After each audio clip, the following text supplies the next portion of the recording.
Dear students, നമ്മൾ 7th standard social science chapter 3 resistance and the first war of independence എന്ന ചാപ്റ്ററാണ് discuss ചെയ്യാൻ പോകുന്നത്. അതിലെ ഫസ്റ്റ് ക്വസ്റ്റ്യനാണ് ഞാനിപ്പോൾ നിങ്ങൾക്ക് വേണ്ടി പറയുന്നത്. Who were Nagodas? ആരായിരുന്നു Nagodas? Nagodas were the sericulturist of Bengal. ബംഗാളിലെ പട്ടുനൂൽ നെയ്ത്തുകാരെയാണ് നഗോഡാസ് എന്ന് പറഞ്ഞിരുന്നത്. ഓക്കെ, ബംഗാളിലെ നഗോഡാസിനെ ആരാണ് ചൂഷണം ചെയ്തതെന്നാണ് നമ്മൾ ഈ ടെക്സ്റ്റ് ബുക്കിൽ നിന്ന് മനസ്സിലാക്കിയത്. Who exploited Nagodas? The English East India Company exploited the Nagodas of Bengal. ബംഗാളിലെ നഗോഡാസിനെ എക്സ്പ്ലോയിറ്റ് ചെയ്തത് ആരാണ്? English East India Company. നഗോഡാസിൻ്റെ ലൈഫ് ദുരിതപൂർണമാകാനുള്ള കാരണമാണ് നമ്മളിങ്ങനെ ഡിസ്കസ് ചെയ്യാൻ പോകുന്നത്. How the life of Nagodas did become miserable. Miserable എന്ന് വെച്ചാൽ ദുരിതപൂർണമാവുക. They were forced to work for meagre wages by the East India Company. East India Company അവർക്ക് വളരെ തുച്ഛമായ വേജസ് ആയിരുന്നു കൊടുത്തിരുന്നത്. ഈ നഗോഡാസ് പട്ടുനൂല് നെയ്ത് കൊടുക്കുമ്പോൾ അതിന് വളരെ ചെറിയ വേജസേ കൊടുത്തിരുന്നുള്ളൂ. They were forced to live like slaves. ഈ നഗോഡാസ് ഒരു അടിമകളെ പോലെയാണ് ജീവിച്ചിരുന്നത്. They faced brutal torture from the British. ബ്രിട്ടീഷുകാരിൽ നിന്ന് വളരെ ദുരിതപൂർണമായ പീഡനമാണ് ഇവർക്ക് ഏൽക്കേണ്ടി വന്നത് ഈ നഗോഡാസ്. ഇങ്ങനെയെല്ലാമാണ് ബ്രിട്ടീഷുകാർ ഈ നഗോഡാസിനെ അവരുടെ ജീവിതം ഒരു മിസറബിൾ ആക്കി തീർത്തത്, ഒരു ദുരിതപൂർണമാക്കി തീർത്തത്. ഓക്കെ, നമുക്കിനി അടുത്ത ക്വസ്റ്റ്യൻ ഡിസ്കസ് ചെയ്യാം. നഗോഡാസിൻ്റെ ലൈഫ് മിസറബിൾ ആയിരുന്നു എന്ന് നമ്മൾ മനസ്സിലാക്കിയല്ലേ. ഇനി നോക്കിയേ, നമ്മൾ ഈ ടെക്സ്റ്റ് ബുക്കിൻ്റെ ഫസ്റ്റ് പേജിൽ തന്നെ മനസ്സിലാക്കിയത്, ഈ ചാപ്റ്ററിൻ്റെ ഫസ്റ്റ് പേജിൽ നിന്ന് മനസ്സിലാക്കിയായിരുന്നു നഗോഡാസ് അവരുടെ കൈയിലെ തള്ളവിരൽ മുറിച്ചു മാറ്റി ബ്രിട്ടീഷുകാർക്കെതിരെ പ്രതിഷേധം നടത്തി എന്ന് പറഞ്ഞായിരുന്നു അല്ലേ. അങ്ങനെ ആ ഒരു ഡിസിഷൻ അവർ എടുക്കാനുള്ള കാരണം എന്താണെന്ന് നമ്മളിപ്പോൾ ഡിസ്കസ് ചെയ്യാൻ പോകുന്നത്. What factors compel them to make the decision to cut off their thumbs. അവർക്ക് അവരുടെ കൈയുടെ തള്ളവിരൽ മുറിച്ചു മാറ്റണം എന്നുള്ള ആ ഒരു ഡിസിഷനിലേക്ക് അവർ എത്തിച്ചേരാനുള്ള കാരണം എന്തായിരുന്നു നമുക്ക് നോക്കാം. The life of the Nagodas became miserable by the East India Company's policies. East India കമ്പനീസിൻ്റെ ഓരോ പോളിസീസും മുഖേന ഈ നഗോഡാസിൻ്റെ ലൈഫ് ദിനം പ്രതി ദുരിതപൂർണ്ണമായിക്കൊണ്ടിരിക്കുകയായിരുന്നു. ഇപ്പോൾ ഏതെങ്കിലും ഒരു നഗോഡാസ് ഈ സെറികൾച്ചറിസ്റ്റ് ബ്രിട്ടീഷുകാർ പറയുന്നത് അനുസരിക്കാതെ ഇരിക്കുകയാണെങ്കിൽ എന്ത് ചെയ്യും? ബ്രിട്ടീഷുകാർ അവരുടെ പ്രോപ്പർട്ടീസ് എല്ലാം പിടിച്ചെടുത്തുകൊണ്ട് പോകും. അങ്ങനെ ഏതൊക്കെ രീതിയിൽ നഗോഡാസിന് ദ്രോഹിക്കാൻ പറ്റുമോ ആ രീതിയിലെല്ലാം ബ്രിട്ടീഷുകാർ ദ്രോഹിച്ചുകൊണ്ടിരിക്കുകയായിരുന്നു. They lost their lives and decided to give up their traditional occupation. ജീവിക്കാൻ മാർഗമില്ലാതായപ്പോൾ മറ്റ് ജോലികളൊന്നും ഈ ബ്രിട്ടീഷുകാർ പറയുന്ന പോലെ ഈ പട്ടുനൂൽ നെയ്യുക തന്നെയാണ് അവർ ചെയ്യേണ്ടിയിരുന്നത്. അങ്ങനെ ഒരു തീരുമാനം തന്നെ അവർക്ക് മറ്റൊരു ജോലിക്കും പോകാൻ പറ്റാത്തൊരു സാഹചര്യമായി തീർന്നു. പക്ഷെ അവർക്ക് ജീവിക്കാൻ ഈ തുച്ഛമായ വരുമാനം കൊണ്ട് അവർക്ക് ജീവിക്കാനും പറ്റാത്തൊരവസ്ഥയെ അങ്ങനെ വന്നപ്പോൾ അവർക്ക് എന്ത് ചെയ്യും? എങ്ങനെയെങ്കിലും അവരുടെ പരമ്പരാഗതമായി ട്രഡീഷണൽ ഒക്കുപ്പേഷൻ അവർക്ക് വിട്ടുകളയാൻ തന്നെ മനസ്സിൽ അവർക്ക് വരികയും അവർ ബ്രിട്ടീഷുകാരോടുള്ള പ്രതിഷേധം കാണിക്കാൻ എന്തെങ്കിലും ഒരു മാർഗം കാണാൻ വേണ്ടിയാണ് അവർ അവരുടെ തമ്പ് മുറിച്ച് ബ്രിട്ടീഷുകാർക്കെതിരെയുള്ള അവരുടെ ആ ഒരു വെറുപ്പ് കാണിച്ചത്. കാരണം അവർക്ക് ബ്രിട്ടീഷുകാർക്കെതിരെ ഫൈറ്റ് ചെയ്ത് നിൽക്കാൻ പറ്റിയില്ല അല്ലേ.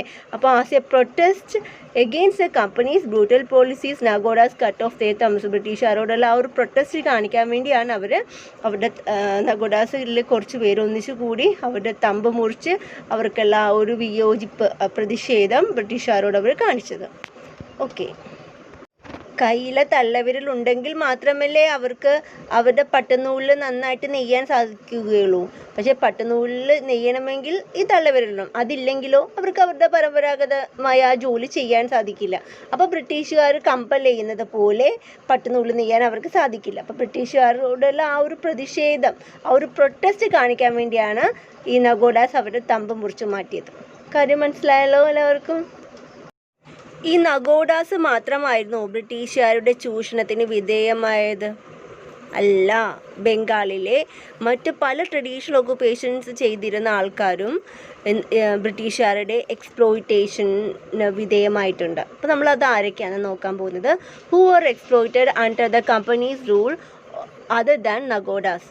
The company rule adversely affected all the workers engaged in traditional occupation. പരമ്പരാഗതമായി ജോലി ചെയ്ത എല്ലാ ആൾക്കാരും ഈ ബ്രിട്ടീഷുകാർ ദ്രോഹിച്ചിട്ടുണ്ട്. അതിൽ ഫാമേഴ്സ് വരും, വീവേഴ്സ് വരും, ക്രാഫ്റ്റ്സ്മെൻ വരും, ട്രൈബൽസ് വരും. അങ്ങനെ എല്ലാ സെക്ടേഴ്സിനെയും ബ്രിട്ടീഷുകാർ ദ്രോഹിച്ചിട്ടുണ്ട് കേട്ടോ. ബ്രിട്ടീഷുകാർ ബംഗാളിലെ നഗോഡാസിനെ ഏതൊക്കെ രീതിയിൽ ദ്രോഹിച്ചു എന്ന് നമ്മളിപ്പോൾ കണ്ടു അല്ലേ. ഇനി ബ്രിട്ടീഷുകാർ ബംഗാളിലെ ഫാമേഴ്സിനെ എങ്ങനെയാണ് ദ്രോഹിച്ചതെന്നാണ് നമ്മൾ ഡിസ്കസ് ചെയ്യാൻ പോകുന്നത്.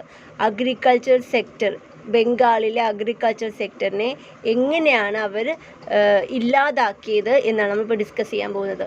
നമ്മൾ കഴിഞ്ഞ ക്ലാസ്സിൽ പറഞ്ഞായിരുന്നു ബംഗാളിൻ്റെ ഫെർട്ടൈൽ ലാൻഡിലോട്ടുള്ള ആ ഒരു അട്രാക്ഷനാണ് ഇംഗ്ലീഷ് ഈസ്റ്റ് ഇന്ത്യ കമ്പനിയെ ബംഗാളിൽ ചെന്ന് ട്രേഡ് ചെയ്യാനും അവിടെ ആ ഒരു ലാൻഡ് കോൺകർ ചെയ്യണം എന്നുള്ളൊരു സിറ്റുവേഷനിലോട്ടൊക്കെ എത്തിച്ചതെന്നൊക്കെ നമ്മൾ ഡിസ്കസ് ചെയ്തായിരുന്നു അല്ലേ. ഇപ്പോൾ നമ്മൾ പറയാൻ പോകുന്നത് what are the strategies adopted by the British to exploit the agriculture sector in Bengal. ബംഗാളിലെ അഗ്രികൾച്ചർ സെക്ടറിനെ എക്സ്പ്ലോയിറ്റ് ചെയ്യാൻ, ചൂഷണം ചെയ്യാൻ വേണ്ടി ബ്രിട്ടീഷുകാർ കൊണ്ടുവന്ന സ്ട്രാറ്റജീസ്, സ്റ്റെപ്സ് എന്തൊക്കെയാണ്. ഇപ്പോൾ ബംഗാളിൻ്റെ അധികാരം ആർക്കാണുള്ളത്? ബ്രിട്ടീഷുകാർക്കാണല്ലേ. അപ്പോൾ നിയമങ്ങൾ അവർക്ക് കൊണ്ടുവരാം അല്ലേ. അപ്പോൾ ഏതൊക്കെ നിയമങ്ങളാണ് അവരവിടെ കൊണ്ടുവന്നതെന്നാണ് നമ്മളിപ്പോൾ ഡിസ്കസ് ചെയ്യാൻ പോകുന്നത് കേട്ടോ. Levied heavy taxes on farmers. ഈ ഫാമേഴ്സ്, കൃഷി ചെയ്യുന്ന കർഷകർ, ഭൂമിയിൽ കർഷകർക്ക് ഭൂമിയിൽ കൃഷി ചെയ്യണമെങ്കിൽ ബ്രിട്ടീഷുകാർക്ക് ഒരു ടാക്സ് കൊടുക്കണമായിരുന്നു. അങ്ങനെ ഒരു നിയമമുണ്ടായിരുന്നു. അപ്പോൾ ലെവിഡ്, ചുമത്തുക, ഹെവി ടാക്സസ്, വളരെ വലിയ എമൗണ്ടാണ് ടാക്സ് ആയിട്ട് ബ്രിട്ടീഷുകാർ ഫാമേഴ്സിൽ നിന്ന് വാങ്ങിച്ചിരുന്നത്. No tax concessions were sanctioned even when drought and flood destroyed the agriculture. എന്തെങ്കിലും ഒരു സാഹചര്യവശാൽ, എന്തെങ്കിലും ഒരു കാരണത്തിൽ, ചിലപ്പോൾ വരൾച്ചയോ ഡ്രൗട്ടോ ഫ്ലഡോ വെള്ളപ്പൊക്കമോ ഒക്കെ ഉണ്ടായി, അങ്ങനെ നാച്ചുറൽ കലാമിറ്റീസ് ഒക്കെ വന്ന് അവരുടെ അഗ്രികൾച്ചറൽ ക്രോപ്സ് ഒക്കെ നശിഞ്ഞു പോവുകയാണെങ്കിൽ പോലും ഈ ടാക്സ് കൊടുക്കുന്നതിൽ നിന്ന് ഒരു കൺസെഷനും ഫാമേഴ്സിന് കിട്ടിയിരുന്നില്ല. ബ്രിട്ടീഷുകാർ നിർബന്ധമായിട്ട് ടാക്സ് ഈ ഫാമേഴ്സിൽ നിന്ന് വാങ്ങിച്ചിരുന്നു. എന്ത് നാച്ചുറൽ കലാമിറ്റി വന്ന് അഗ്രികൾച്ചർ ക്രോപ്സിന് എന്തെങ്കിലും നഷ്ടം വന്നാലും ഫാമേഴ്സ് ടാക്സ് കൊടുത്തേ മതിയാവൂ എന്നുള്ള നിയമവും ഉണ്ടായിരുന്നു. കൂടാതെ ഈ ടാക്സ് കളക്ട് ചെയ്ത് കൊടുക്കുന്നത് ആരാണ്? ഒരിക്കലും ഫാമേഴ്സ് നേരിട്ട് ബ്രിട്ടീഷുകാർ കൊണ്ട് കൊടുക്കുകയല്ല, ഈസ്റ്റ് ഇന്ത്യ കമ്പനിക്ക് കൊടുക്കുകയല്ല ചെയ്യുന്നത്. ഇതിൻ്റെ ഇടയിൽ സെമീൻദാർസ് ഒരു ഡ്യൂട്ടി പ്ലേ ചെയ്തിരുന്നു. എന്താണെന്ന് വെച്ചാൽ ഫാമേഴ്സിൽ നിന്ന് ടാക്സ് ശേഖരിച്ച് ബ്രിട്ടീഷുകാർ കൊണ്ട് കൊടുക്കുക. അപ്പോൾ ബ്രിട്ടീഷുകാരുടെ ഒരു സ്നേഹമൊക്കെ കിട്ടിയും വലിയ വലിയ പൊസിഷനിലോട്ട് ഈ സെമീൻദാർസിനെയൊക്കെ അവർ പോസ്റ്റ് ചെയ്യുമായിരുന്നു. ആ ഒരു രീതിയിൽ സെമീൻദാർസ് ഒരു ഡ്യൂട്ടി പ്ലേ ചെയ്തിരുന്നു. അവരൊരു സ്ഥാനം വഹിച്ചിരുന്നു. എന്ത് സ്ഥാനമാണ് അവർ വഹിച്ചിരുന്നത്? ഒരു മിഡിൽ മെന്നായിട്ട് നമ്മുടെ ഫാമേഴ്സിൽ നിന്ന് ടാക്സ് വാങ്ങിച്ച് ബ്രിട്ടീഷുകാർക്ക് കൊടുക്കുന്ന duty. Middlemen or zamindars were assigned to the duty of collecting taxes. Next, impose the condition that tax was to be paid in the form of cash. ഞാൻ നേരത്തെ പറഞ്ഞായിരുന്നല്ലോ, എന്തെങ്കിലും ഒരു നാച്ചുറൽ കലാമിറ്റിയൊക്കെ ഉണ്ടെങ്കിലും ടാക്സ് കൊടുക്കണമെന്നൊരു ഒരു നിയമം ഉണ്ടായിരുന്നു. പക്ഷെ അതേപോലെ ടാക്സ് ക്യാഷിൻ്റെ രൂപത്തിൽ തന്നെ കൊടുക്കണം. അല്ലാതെ നമ്മളിപ്പോൾ കൃഷി ചെയ്ത ക്രോപ്സ് ഒന്നും കൊണ്ട് കൊടുത്താലൊന്നും സെമീൻദാർസ് സമ്മതിക്കില്ല, അല്ലെങ്കിൽ ബ്രിട്ടീഷുകാർ സമ്മതിക്കില്ല. ടാക്സ് അവർ ക്യാഷ് ആയിട്ട് തന്നെ സ്വീകരിക്കുകയുള്ളായിരുന്നു. ഇപ്പോൾ പാവം ഫാമേഴ്സിൻ്റെ കയ്യിൽ ക്യാഷ് കൊടുക്കാനില്ലാത്ത സമയത്ത് അവർ എന്ത് ചെയ്യുമായിരുന്നു? അവർ ഈ മണി ലെൻഡേഴ്സിൽ നിന്ന്, പ്രൈവറ്റ് മണി ലെൻഡേഴ്സിൽ നിന്ന് പലിശക്ക് കാശ് കൊടുക്കുന്ന ആൾക്കാരിൽ നിന്ന് കാശ് കടം വാങ്ങിക്കും. ആ കടം വാങ്ങിച്ച കാശ് കൊണ്ട് ടാക്സ് ആയിട്ട് ബ്രിട്ടീഷുകാർക്ക് കൊടുക്കും. ആ ഒരു സിസ്റ്റമായിരുന്നു നമ്മുടെ ബംഗാളിൽ പണ്ട് നിലനിന്നിരുന്നത്. The farmers had to depend on sahus എന്ന് പറഞ്ഞാൽ പ്രൈവറ്റ് മണി ലെൻഡേഴ്സിനെ വിളിച്ചിരുന്ന ഒരു പേരായിരുന്നു ബംഗാളിൽ കേട്ടോ. The farmers had to depend on sahus, the private money lenders for loans at a high rate of interest. വലിയ റേറ്റിൽ ഇവർക്ക് സാഹൂസിൽ നിന്ന് കാശ് കടം വാങ്ങിച്ച് പലിശയൊക്കെ എടുക്കേണ്ടതായിട്ട് വന്നു. ഈ പൈസയാണ് അവർ ടാക്സ് ആയിട്ട് ബ്രിട്ടീഷുകാർക്ക് കൊണ്ട് കൊടുത്തിരുന്നത്. അങ്ങനെ ബംഗാളിലെ ഫാമേഴ്സ് ലൈഫ് വളരെയേറെ മിസറബിൾ ആക്കാൻ വേണ്ടി ഈ ബ്രിട്ടീഷുകാർ കുറേ സ്റ്റെപ്സ് കൊണ്ടുവന്നു. സ്റ്റെപ്സ് ഏതൊക്കെയെന്ന് മനസ്സിലായല്ലോ. ഇത് മാത്രമല്ല, നമ്മൾ പറഞ്ഞായിരുന്നില്ലേ ബംഗാളിലെ ലാൻഡ് വളരെ ഫെർട്ടൈലാണെന്ന്, ഫുഡ് ക്രോപ്സ് ഉണ്ടാക്കാൻ വളരെ അനുയോജ്യമായ ഒരു സ്ഥലമാണെന്ന് മനസ്സിലായി.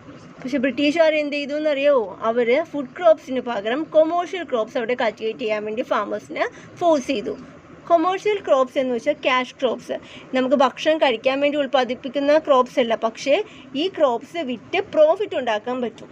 നമുക്കറിയാം കോട്ടൺ, ജൂട്ട്, ഇൻഡിഗോ ഇതൊന്നും നമുക്ക് ഭക്ഷണമായിട്ട് കഴിക്കാൻ പറ്റൂല അല്ലേ. കോട്ടൺ മീൻസ് പരുത്തി, ജൂട്ട് എന്ന് വെച്ചാൽ എന്താണ് ചണം, ഇൻഡിഗോ എന്ന് വെച്ചാൽ നീലം. ഈ ക്രോപ്സൊക്കെ നമ്മൾ എന്തെങ്കിലും ഒരു പ്രൊഡക്റ്റ് ഉൽപ്പാദിപ്പിക്കാൻ വേണ്ടിയൊക്കെയാണ് ഉപയോഗിക്കുന്നത്. അത് വിറ്റ് നമുക്ക് കാശുണ്ടാക്കാം, പ്രോഫിറ്റ് ഉണ്ടാക്കാം, അങ്ങനെയുള്ള രീതിയിലുള്ള ക്രോപ്സാണ്. ഇങ്ങനെയുള്ള കൊമേഴ്ഷ്യൽ ക്രോപ്സ് ഉണ്ടാക്കാൻ കൾട്ടിവേറ്റ് ചെയ്യാനാണ് ബ്രിട്ടീഷുകാർ ബംഗാളിലെ ഫാമേഴ്സിനെ കമ്പൽ ചെയ്തത്. എന്തിനു വേണ്ടിയായിരിക്കും അവർ ഈ കൊമേഴ്ഷ്യൽ ക്രോപ്സ് കൾട്ടിവേറ്റ് ചെയ്യാൻ വേണ്ടി പറഞ്ഞത്? ഈ കൊമേഴ്ഷ്യൽ ക്രോപ്സ് ബ്രിട്ടീഷുകാർക്ക് എക്സ്പോർട്ട് ചെയ്യണമായിരുന്നു, കൊണ്ടുപോകണമായിരുന്നു. എങ്ങോട്ടേക്ക്? ഇംഗ്ലണ്ടിലേക്ക്. ബ്രിട്ടീഷുകാർക്ക് എന്തിനായിരുന്നു ഈ കൊമേഴ്ഷ്യൽ ക്രോപ്സ് ആയ കോട്ടണും ജൂട്ടും ഇൻഡിഗോ ഒക്കെ ഇംഗ്ലണ്ടിലോട്ട് കൊണ്ടുപോകേണ്ടിയിരുന്നത്? അവർക്ക് ഈ ക്രോപ്സ് അവരുടെ ഇംഗ്ലണ്ടിലെ ചില ഇൻഡസ്ട്രീസിൽ റോ മെറ്റീരിയൽസ് ആയിട്ട് ഉപയോഗിക്കാൻ വേണ്ടിയായിരുന്നു. റോ മെറ്റീരിയൽസ് എന്ന് വെച്ചാൽ എന്താണ്? റോ മെറ്റീരിയൽസ് എന്ന് വെച്ചാൽ ഇപ്പോൾ ഒരു പ്രൊഡക്റ്റ് ഉണ്ടാക്കാൻ വേണ്ട ബേസിക് മെറ്റീരിയലാണ്. ടീച്ചർ ഒരു എക്സാമ്പിൾ പറയാം.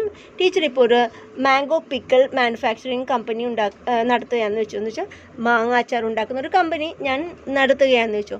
അപ്പോൾ ടീച്ചറിന് മാംഗോ പിക്കിൾ ഉണ്ടാക്കണമെങ്കിൽ അതിന് വേണ്ട റോ മെറ്റീരിയൽ എന്താണ്? ബേസിക് ആയിട്ടുള്ള ഒരു മെറ്റീരിയൽ എന്താണ്? എൻ്റെ പ്രൊഡക്റ്റായ മാംഗോ പിക്കിൾ ഉണ്ടാക്കണമെങ്കിൽ ബേസിക് ആയിട്ട് വേണ്ട മെറ്റീരിയൽ എന്താണ്? മാങ്ങയാണ് അല്ലേ. അപ്പം മാങ്ങയാണ് റോ മെറ്റീരിയൽ. മാങ്ങ അച്ചാർ ഉണ്ടാക്കാനുള്ള റോ മെറ്റീരിയൽ എന്താണ്? മാങ്ങയാണ്. അതേപോലെ ഇംഗ്ലണ്ടിലെ ഇൻഡസ്ട്രീസ്, ടെക്സ്റ്റൈൽ ഇൻഡസ്ട്രീസിന് വേണ്ട റോ മെറ്റീരിയലായിരുന്നു ഈ കോട്ടണും ജൂട്ടും ഇൻഡിഗോവും. അവിടെ ഡ്രസ്സൊക്കെ ഉണ്ടാക്കുന്ന ഓരോ വലിയ വലിയ ഫാക്ടറീസൊക്കെ ഇല്ലേ, ആ ഫാക്ടറീസിന് ആ ഡ്രസ്സ് ഉണ്ടാക്കാൻ വേണ്ട കോട്ടണും ജൂട്ടും ഇൻഡിഗോ ഒക്കെ നമ്മുടെ നാട്ടിൽ കൃഷി ചെയ്തിട്ട് ഇവരിവിടുന്ന് കയറ്റിക്കൊണ്ട് പോവുകയായിരുന്നു. അപ്പോൾ ബംഗാൾ നല്ല ഫെർട്ടൈൽ ലാൻഡായിരുന്നു. അവിടെ ഫുഡ് ക്രോപ്സ് കൾട്ടിവേറ്റ് ചെയ്തിരുന്നെങ്കിൽ ബംഗാളിലെ ആൾക്കാർക്ക് ഒരു ദാരിദ്ര്യമോ ഫാമേഴ്സിന് കഷ്ടപ്പാടോ ഒന്നും ഉണ്ടാകില്ല. പക്ഷേ അതിന് പകരം അവരെ കൊണ്ട് ഫുഡ് ക്രോപ്സ് കൾട്ടിവേറ്റ് ചെയ്യിപ്പിക്കാതെ കൊമേഴ്ഷ്യൽ ക്രോപ്സ് ആയ കോട്ടണും ജൂട്ടും ഇൻഡിഗോ എല്ലാം കൃഷി ചെയ്യിപ്പിച്ച ഇതെല്ലാം ബ്രിട്ടീഷുകാർ ഇവിടെ നിന്ന് കയറ്റി ഇംഗ്ലണ്ടിലോട്ട് കൊണ്ടുപോവുകയായിരുന്നു. മനസ്സിലായല്ലോ. ഇങ്ങനെയൊക്കെ ആയപ്പോൾ ഫാമേഴ്സിൻ്റെ ലൈഫ് ആകെ മിസറബിളായി. അവർക്ക് കൃഷി ചെയ്യാൻ പറ്റിയ സാഹചര്യമില്ലാതെ ആരെങ്കിലും ബ്രിട്ടീഷുകാരോട് എതിർക്കുകയാണെങ്കിൽ അവരുടെ ലാൻഡ് ഉടനെ അവർ കൃഷി ചെയ്യുന്ന സ്ഥലമാണെങ്കിൽ അവരുടെ സ്ഥലം മറ്റേ സ്വന്തമായിട്ടുണ്ടെങ്കിൽ അതെല്ലാം പിടിച്ചെടുക്കുക. അങ്ങനെയൊക്കെ ആയിട്ട് അവരുടെ ലൈഫ് മിസറബിൾ ആക്കുകയും അഗ്രികൾച്ചർ സെക്ടർ തന്നെ ബംഗാളിലെ അഗ്രികൾച്ചർ സെക്ടർ ഇല്ലാതാക്കുകയും ചെയ്തു. ഇതേ അവസ്ഥ തന്നെയായിരുന്നു ഇന്ത്യയിലെ മറ്റ് പല ഭാഗങ്ങളുടെയും കേട്ടോ. അപ്പോൾ ഓക്കെ, ഇന്നത്തേക്ക് ഇത്രയും. That's all for today.